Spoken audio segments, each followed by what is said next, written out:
behind this door, I will be revealing my new special project.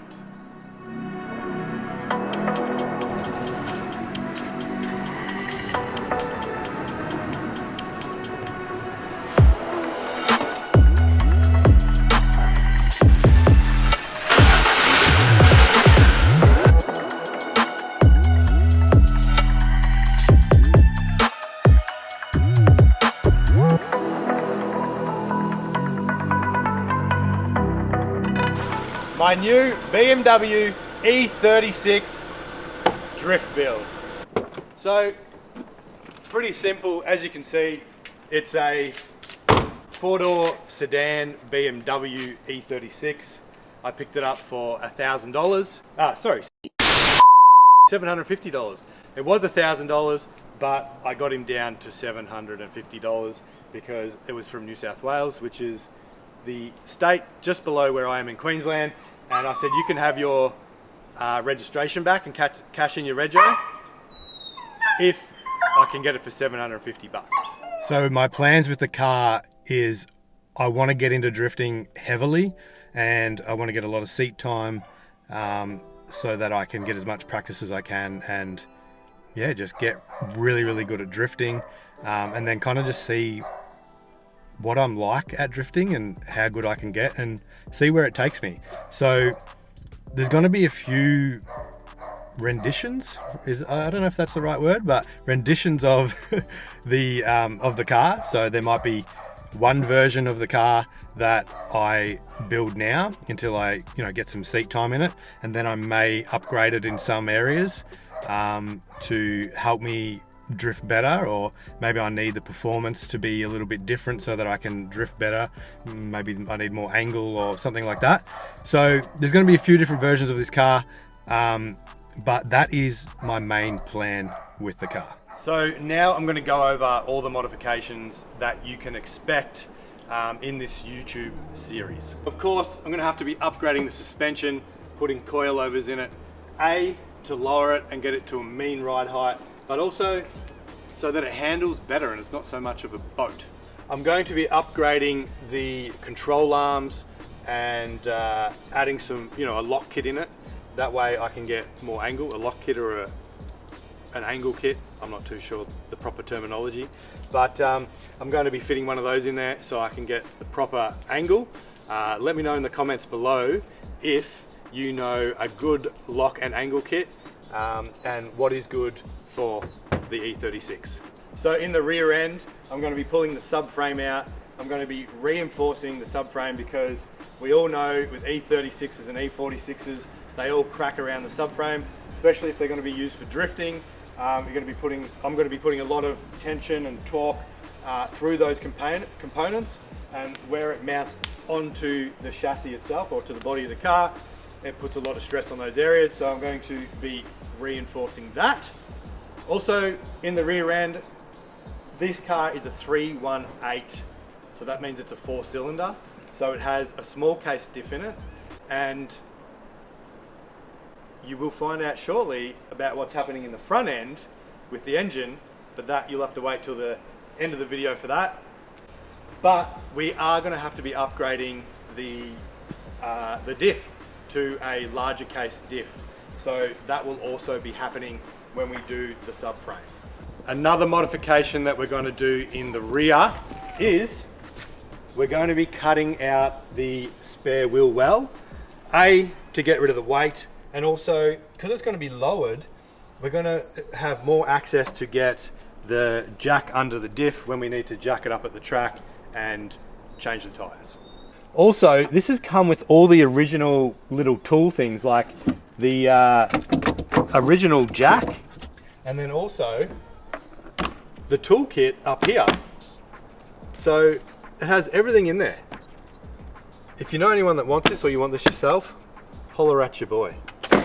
So for the outside cosmetic upgrades of the car, to make it look like a race car, I'm going to be putting a body kit on it. So new bumper, new side skirts, new rear bumper, and I want to put a big fat wing on it. Well, actually I don't know if I want to put a big fat wing on it or I want to put a nice sleek wing on the back there.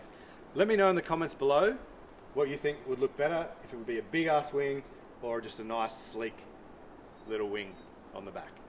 So as this vehicle is a 4-cylinder model, it has the small brakes on it. So we're going to have to be upgrading the brakes and you know, being able to have a bit more stopping power, because what's going in it is going to have a lot more pushing power. And apparently for a bigger brake upgrade you can fit E36 330 brakes on there. So they're a bigger brake. I think they're the size of the is it M3 brakes? I'm not too sure. But yeah, I'm definitely doing a brake upgrade on it, and also I will be putting a hydro inside the cockpit, for the lack of a better word, and I will be putting that in line with the rear brake calipers. So I'm not going to do a dual caliper setup just yet. I'm just going to do in line with the rear brakes, and if I need to upgrade that in the future, then that's what I'll do. And now for the part that is probably the most important part, and the part that you've all been waiting for, the engine. So as you can see, and like I've stated already in the video, it has the puny 1.8 litre 4-cylinder motor in it, which is no good for drifting. Unless you turbo it. I've seen some people turbo them and they go really good, but that's not what I want to do. So this motor apparently has a blown head gasket, and that's another reason why I got the vehicle so cheap. As you know, E36s have gone E36s have gone up in price, and this one I got quite cheap because apparently it's got a blown head gasket.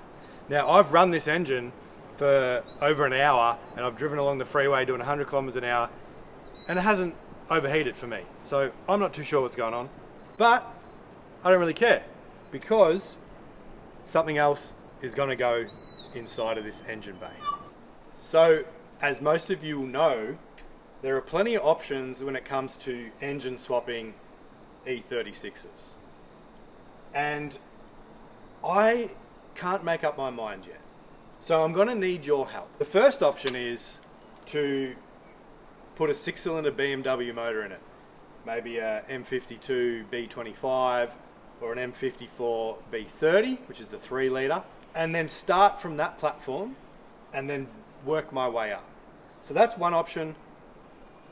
But I'm a little worried that the power isn't quite going to be enough, and I'm going to get over it very quickly, or maybe I'll progress in drifting really quickly, or maybe I just have a big fucking head and I'm getting ahead of myself and I'm not going to get that good, and the B30 is going to be fine. The next option is to put a 1JZ in it. Now, I would love a car with a 1JZ in it. I've never had one before, but I love the noises they make, the power they make, and there's a lot of good drift cars out there with 1JZs in it. Problem with that is I'm going to have to buy an adapter kit to adapt a transmission up to it, or try and find an engine and manual transmission as a package. So there's one thing, and then the other thing is you have more components involved in a turbo with the intercooler and stuff like that. So there's just more things to do, and it may take me a bit longer to get the engine in and to get the car track ready. And then the next option, probably not the final option, but in my head it's kind of the last option, and that is, you guessed it, LSing it. So we've all seen a bunch of E36s with LSs in them, whether it's a 5.7, 6 litre or a 6.2. You may have also seen that there's good adapter kits for those to adapt to the BMW transmission. But also you can pick up a T56 and LS together. That's come in Australia. We get those in SS Commodores. So we can pick one of those up, and then you can buy bolt-in kits for that to go straight in.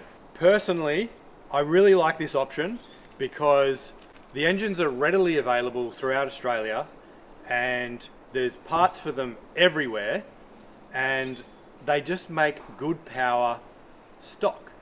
And you can throw it in there and you've got a decent amount of power to start drifting in, and also to really progress also throughout my drifting career basically. So obviously as you progress you got to do stuff to the engine and stuff like that to make a bit more power, but you know, out of the box, dumping a LS1 in here, which is a 5.7 in Australia, it would go hard. It would go really hard, and it would probably make it easier for me to drift because I've got more of that power, get the wheels spinning more, not relying on so much clutch kicking. But overall, I'm just not sure that it's the right option just yet, and I'm going to tell you why now. Tomorrow. So why I don't think the LS is the best option for me right now is because if I put the LS in, it's going to be me kind of set for a long while. It gives me a lot of room to grow into, which is amazing, but also it doesn't give me any options to upgrade the engine in the future and to make more content for the channel. It's also about $7K to buy an engine and gearbox, you know, as a package, and then you've got to buy the adapter kit to, or the swap kit to put it into the E36, and then a wiring harness. You've got to do all that kind of stuff as well. So there's a fair bit of work in it, a fair bit of cost in it, and like I said before, it's kind of going to be me set, and I won't be able to make any more content. Well, I will be able to if I'm modifying it a little bit, but mainly I won't be able to. And this is pretty much more or less the same for the 1JZ. But if I put a BMW 6-cylinder motor in it, I can pick one of those up for maybe $1.5, $2 and I can bolt my transmission straight to it.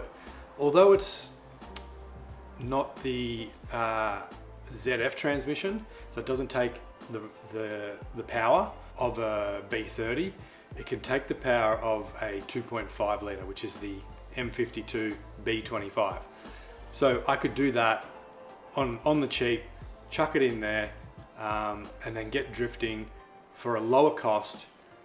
But also the bonus of that is that there's room for me to upgrade in the future to either LS it or 1JZ it, and it's an experience for me, but also I can create more content to put on the channel. So I'm not too sure which way I want to go with this yet, and this is where I would love your help. Let me know in the comments below what engine you think that I should swap into my new E36 drift build.